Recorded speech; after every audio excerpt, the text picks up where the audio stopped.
So this poem is about one of my favorite topics, history, and one of my favorite historical figures, which is a president. Now, presidents are the most pretty much important figure in America at the time of their life. And some presidents we know a lot about. For instance, who is our youngest president?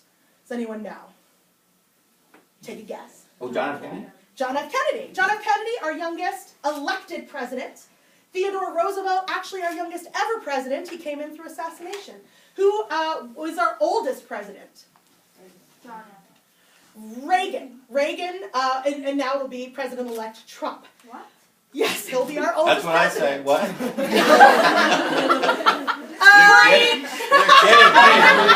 You're kidding me. So, there's some presidents we know about, and some we don't know about that much. For instance, when I say the word Garfield, more than likely the image to appear in your head is a fat orange cat who likes to eat lasagna, and not so much a president assassinated during his term for our country. And then there's some presidents that we only know one weird thing about.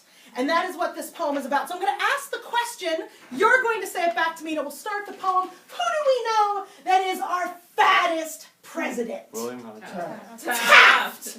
Everyone remembers Taft as our fattest president. The teacher's telling us how he once got stuck in his own bathtub, how it took 4 grown men to dislodge him, and we would gape at the comedy of it. Taft holding his fat arms out for pulling.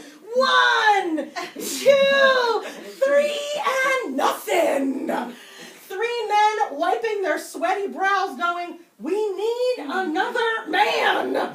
Poor naked Taft, President of the United States, and stuck in his cold marble tub, mustache wet with exasperation. How long did he sit there, cold and silent, realizing he needed help?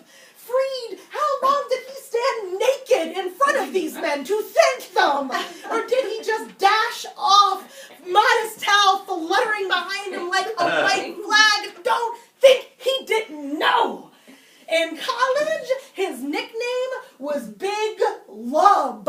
He once sent a telegram to the Secretary of War, which read, went on a horse ride, feeling good, to which the Secretary responded, how's the horse feeling? Even during his campaign, his opponent passed out buttons which read, nobody likes a fat boy. That is some cold stuff, 1902. He was 6 foot, 340 pounds, he knew.